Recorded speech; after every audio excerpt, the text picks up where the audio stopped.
Hey guys, this is Kevin with Grayline Overland, and today we're going to do a rig walk around for our Jeep. You know, we haven't really done it yet, an official walk around. We kind of gave a brief thing whenever we did John Bull, but we want to do an in-depth kind of walk around now and give you kind of the lowdown of what's happening, what has happened with the Jeep here lately, and you know, the evolution of what we've done to it here lately. Okay, so what we started out with in the beginning was a JKS 2.5-inch lift. You know, just a basic lift, but a really good solid lift.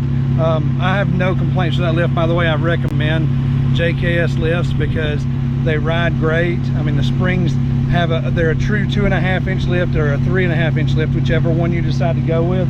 Our friends Mongo and Rochelle have a 3.5-inch lift on their Jeep, and it's wonderful.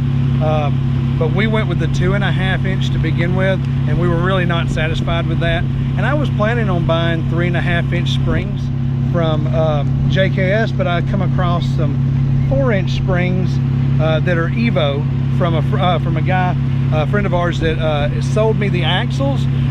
Thanks to Angel, by the way. Shout out to Angel for hooking us up with the axles and the springs and everything. So thank you there. But we ended up going back with a 4-inch spring from Evo. It's called the Evo Plush springs, and along with that, he also we were not running lockers. So all of these videos that we've done prior to this one have been done with no lockers, and me just doing the poor man's locker by using the brake in order to make both wheels catch whenever the brake lock differential came up short, because as everyone out there knows, they tend to do that. So I would use my foot to actually make the brakes, make it catch a little better than what the BLD would do. So we went from that to now, and you know, that was Dana 30s in the front, Dana 44 in the rear, to now we have Rubicon front and rear axles.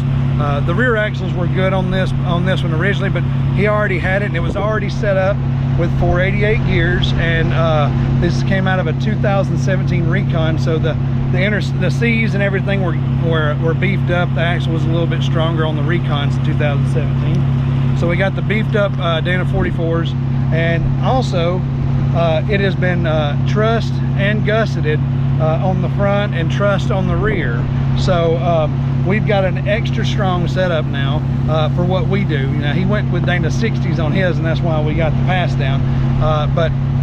And if you're going to run, you know, 40s or you know, something like that, you definitely want to go with 60s. But with us, we're running 35s now.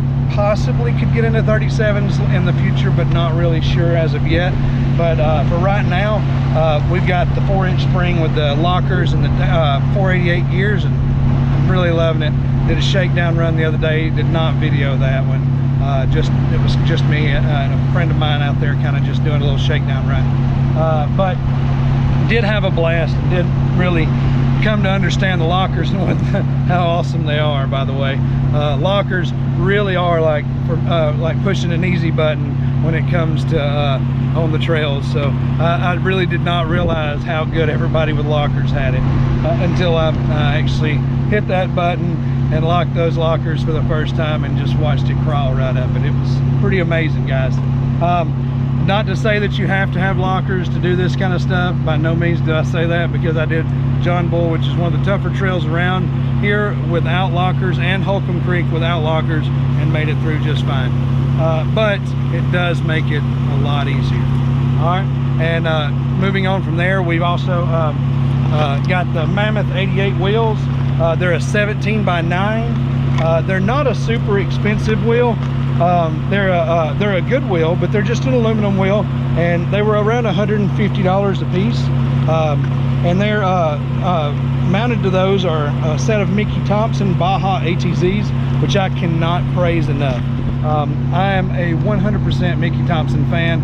I really liked them whenever I had them before, But in Alabama, you know, it's a lot of mud, so you know it's you really you go through a lot of different tires trying to figure out the ones you like. And this was the last set that I had, and I actually did like them whenever I was in Alabama, but I didn't realize how much I was going to like them on the rocks as well.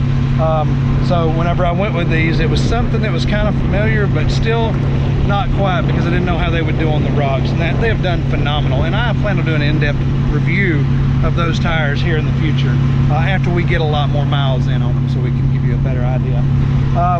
So that's what we've got for shoes.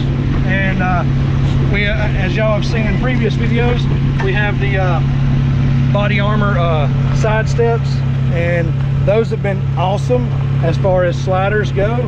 I'm sure you can see that they've got a little bit of a bend upward now, and that is because of the abuse that we do put them through, pivoting off of rocks and landing on rocks, because with that 2.5 inches of lift, we ended up on those things a pretty good bit.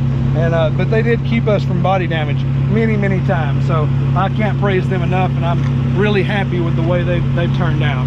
All right, we're running a CB and a handheld ham for our communication, and we were running CB only for a while, and to tell you the truth, after you go ham, there's really no comparison. It's just so much more clear, so much better reception. It's really the only way to go. I suggest you go that way. Coming around to the front, we have our Barricade front bumper and our Smittybilt X20, and it's the or X2O, as I've been told. It's and X2O meaning it's waterproof. It's a 10,000 pound winch with the Smittybilt shackle on the front. I really like this. This is for hooking to a soft shackle and things of that sort, as you saw us mention on our last video. And then we have the regular orange shackles up front. All right. For the front inner axles, we're running RCVs. We were, like I said, lucky enough to get a set of axles that was fully built out just exactly the way I would want them built. And we got RCV front axles with 10 factory rear axles, so we chromoly axles. So we're actually pretty set up as far as strength and durability as far as our axles go. We're running. Come down here and I'll show you. But we're running the Metal Cloak steering setup. It's a 1-ton setup. It has really been bomb proof. We're really happy with it. I love that zinc coating and finish and everything. We've got Poison Spider bombshells, and our steering stabilizer is the Rock Sport that comes with the Metal Cloak system. Metal Cloak is a great company. I will be going with their control arms in the future, but right now we haven't had it in the budget quite yet to get our control arm situation sorted out. So that will be the next upgrade here. And moving along in the back,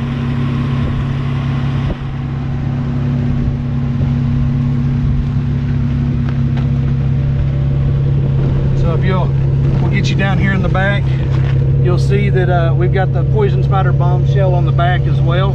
All right, we've got it trussed as well, and we have welded on our JKS bracket on the back. We are running Fox Adventure Series shocks, and and it's got skids on the bottom on the shocks. Just a note, by the way, guys, when you do put those skids on your shocks, go ahead and plan to have to buy bolts, because your factory bolts will not go through a lot of times when you put the skids on. So go ahead and plan on investing in some grade 8 bolts. Okay, we do have a spare tire, a new spare tire coming that will match the rest of the wheels and tires.